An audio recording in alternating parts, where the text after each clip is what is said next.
this is the spacer what we are installing on this vehicle. This helps to increase the total working distance by 20 mm. So this has been particularly designed and developed just for the Ignis.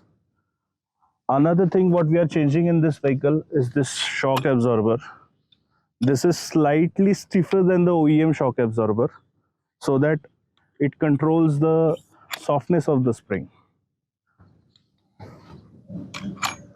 At the front side, we have done it in the same way. So this is the front shock absorber. So this helps to increase the handling and stability department at the front side. The literal movement, slight movement whatever you get in the vehicle, those are completely eliminated. So the vehicle is more planted, more firm ride you get with the ARC suspension. With the Ignis, the known problem of that vehicle is of a bumpy ride quality. The passenger in the vehicle gets tossed up at the rear side, and also the front side of the suspension is excessively soft, leads to the bottoming out of the suspension. With ARC, what we have achieved is we have overcome the said problem what I have discussed earlier, and also you get a smooth and comfortable ride quality. Why is it like a bumpy ride on this vehicle? See, the bumpy ride quality of this vehicle is due to the low working distance of the suspension, and also the springs are excessively soft for Indian road conditions. So due to the excessive softness, what happens, the suspension bottom outs and you get a kind of a feeling that the suspension is excessively hard, but that is not the case. The suspension is excessively soft for the Indian road purpose as of now, what we have found out with our R&D. The suspension bottoming out is a thing where the suspension's working is completely ends. Beyond that, it cannot work. It has been limited. So each and every suspension has got a certain amount of working distance. Take an example of 50 mm. The 50 mm is the working which each and every vehicle least it has got as 50 mm. So when that 50 mm working distance is over, what happens? The suspension collapses completely, and due to that thing, the third sound comes from the suspension, and that is what we called as a suspension bottom out.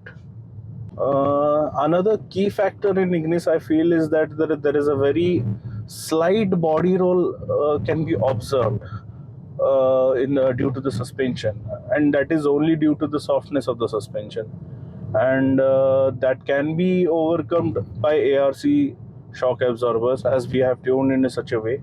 What we have developed for the Ignis particularly is a front and rear shock absorbers, and we have also lifted the vehicle from the rear side by 20 mm, so that it helps to stabilize the suspension and gives it more working distance to provide you smooth and comfortable ride quality.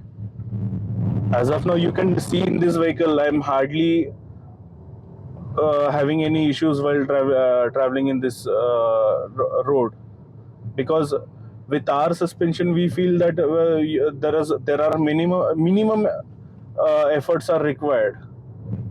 As with the OEM suspension, you can feel the steering is continuously moving due to the suspension working distance is too less, and it also affects the drivability of the vehicle. So with our case, you can have a smooth and comfortable ride quality with overall improved vehicle dynamics. Also, the handling and the stability would be in a positive way. There won't be any issue. Bad suspension, in the case excessive hardness is also not required in the suspension, and excessive softness is also going to kill the suspension. Both the things are very bad for the suspension. If you keep the suspension excessively hard, yes, there would be improvements in the handling department of the vehicle. The stability would be improved, but the comfort would be compromised. And if you go with the softer setup, that is another factor, that you would lose the handling and stability. There would be weakness in the suspension, which would give you very uninspiring drivability. So both the hard and the soft suspensions is completely bad. And with the camber, if you're talking about, yes, with the excessive softness, the suspension is going to bottom out. That can lead to fraction, within a fraction of a second the cluster and camber of the suspension changes, and that can lead to premature wear and tear of tires. With the excessive hardness, yes, the tire is going to bulge out more than the soft suspension, and that can also lead to the tire wear and tear in the center part of the tire.